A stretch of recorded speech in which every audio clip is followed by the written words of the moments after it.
नीलम की उसकी बहू पारुल से खूब पटती। दोनों सास बहू नहीं बल्कि माँ बेटी की तरह रहते, जिसे सारा मोहल्ला भी अचंभे से देखता। क्या कर रही है सास बहू? माफ करना, बहू तो बहू लगती ही नहीं है। क्यों? बहू कैसी लगती है? क्या उसके सर पर सींग होती हैं? नहीं नहीं, आंटी के सर पर तो नहीं है, मतलब बहू के सर पर सींग नहीं होती क्योंकि वो भी तो बहू है। अरे बहू के सर पर पल्ला होता है, आंखें नीची होती है और वो सिर्फ किचन में रहती है। लेकिन तुम्हारे यहाँ ना सास दिखती है किचन में, ना ही बहू। पता नहीं खाना खाते भी हो या नहीं। देख कमला, खाना तो हम खूब खाते हैं और हर दिन कुछ अलग और नया खाते हैं, लेकिन जो बनाते हैं ना साथ मिलकर बनाते हैं। तू भी बहू का साथ दे, फिर जल्दी जल्दी काम खत्म करके बहू के साथ ऐश कर। क्यों बहू? तेरी बहू ने तुझे पागल बनाकर रखा है। अरे जो काम उसका है वो तुझसे करा रही है। और ये क्या पहना है? ये पजामा और कुर्ता है। बहू बोल रही थी कि फैशन में यही चल रहा है, तो मेरे लिए भी लेकर आ गई।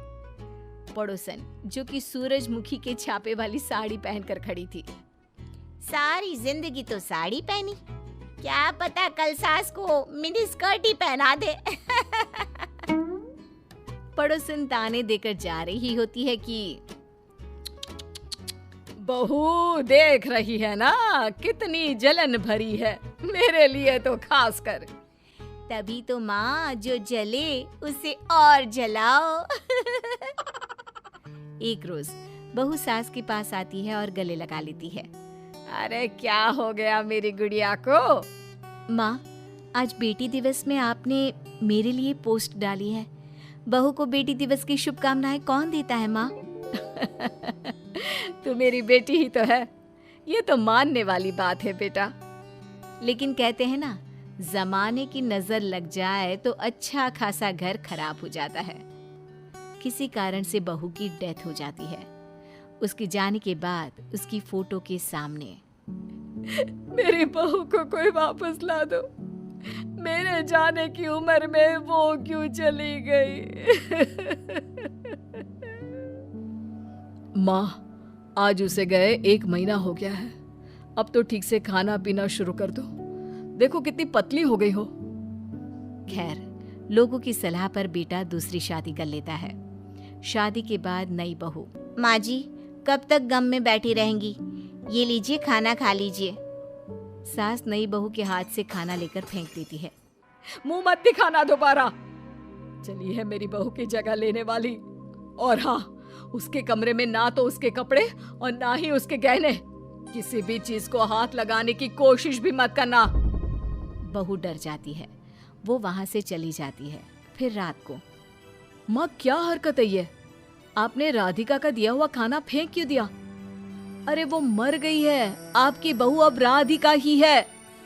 नहीं, बिल्कुल नहीं, मेरी बहू ये कभी नहीं हो सकती। वही राधिका सास को मनाने की बहुत कोशिश करती, लेकिन सास को तो बहू के जाने का शौक लगा हुआ होता है। माँ को खाने में खीर पसंद है, आज मैं खीर बना देती हूँ। राधिका खीर बनाने लगती है, जिसकी महक से सास खुश हो जाती है। ये महक, ये तो मेरे बहू के हाथ के खीर की है। मैं जानती थी कि वो जरूर यहाँ आएगी। सास किचन में जाती है और देखती है कि राधिका खीर बना रही होती है। वो मेरी बहू पारुल कहाँ है? मुझे क्यों नहीं दिखाई दे रही?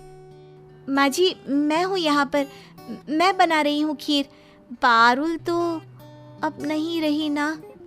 तो तू क्यों मेरे और मेरी बहू के किचन में घुसी? हाँ, हट हट यहाँ से, मैं बनाती हूँ खाना। सास राधिका को किचन से निकाल देती है और खुद काम करने लग जाती है। तभी वहाँ पड़ोसन आ जाती है। अरे नीलम, क्यों परेशान रहती है? माना तेरी बहू हीरा थी, लेकिन जो आई है उसे भी तो समझ, वो भी तो कुछ सपने लेकर आई होगी ना। किसे समझूं? नहीं, वो मेरी बहू नहीं है, मेरी बहू का साया तो यही है। राधिका पड़ोसन को पानी लाकर देती है। राधिका बहू, नीलम और पारुल मोहल्ले में मिसाल हुआ करते थे। मैं भी कई बार यहाँ से लड़कर जाती। बहुत जलन होती थी मुझे इन सास बहू को देखकर। पता नहीं किसकी काली नजर ने घर खराब कर दिया। मैं सब जानती हूँ आंटी जी, लेकिन माँ जी को अपने जीवन को आगे भी जीना है। ऐसे तो नहीं चलेगा ना कि वो सारा दिन बिना खाना पानी के बैठी रहे। खैर, कोई क्या कहता। लोग घर आते, सास को समझाने की कोशिश करते और ऐसे ही एक दिन ननद आती है। देखिए भाभी, गलती तो आपकी ही है जो माँ ठीक नहीं हो पा रही। पारुल भाभी थी तब तो माँ मुझे भी याद नहीं करती थी, लेकिन आप है कि माँ के दिल से पारुल भाभी को निकाल ही नहीं पा रही है। अगर ऐसा है तो भैया ने तो शादी करके गलती ही करती है। राधिका को ननद की बात पर बहुत गुस्सा आता है, लेकिन वो करती भी क्या, शाम को पति से कहती है, मैंने हर काम करके देख लिया, लेकिन तुम्हारी माँ को पुरानी बहू की याद ही हमेशा सताती रहती है। मुझे लगता है मुझे अब इस घर से चले जाना चाहिए। देखो, हिम्मत मत हारो, मैं कोई उपाय करता हूँ जिससे माँ अब तुम्हें बहू मानने लगे। अगले दिन नहा धोकर राधिका पारुल की साड़ी पहन लेती है और सास को चाय देने जाती है। उसे लगता है कि सास पारुल की साड़ी में उस पर पारुल का अक्स देखेंगी, लेकिन हिम्मत कैसे हुई तेरी, हाँ, मेरी पारुल की साड़ी पहनने की। सास सारी गर्मा गर्म चाय राधिका पर गिरा देती है, जिससे वो जल जाती है। माँ जी, आज तो मैं नहीं जाऊंगी, चाहे जो भी हो जाए। आपको मुझे बहू के रूप में अपनाना ही होगा, या फिर सास राधिका को बहुत भला बुरा बोलकर कमरे से धक्के मारकर निकाल देती है। बड़ी आई मेरे पारुल की जगह लेने वाली। सास सो जाती है, लेकिन तभी उनके सपने में पारुल आती है। मेरी बच्ची, मेरी पारुल, कहाँ चली गई तू?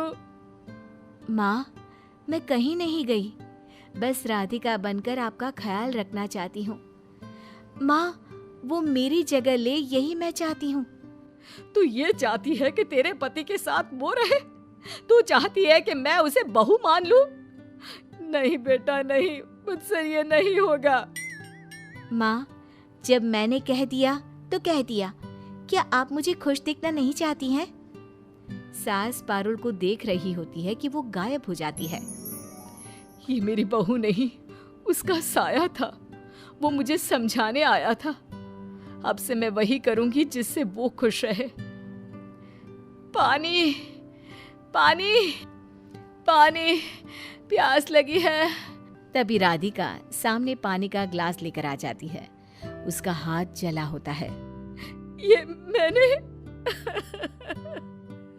मैं बहुत गंदी हूँ, मुझे माफ कर दो। पारुल भी चाहती है कि मैं तुम्हें बहू मानूं। नहीं माँ जी, आप क्यों माफी मांग रही हैं?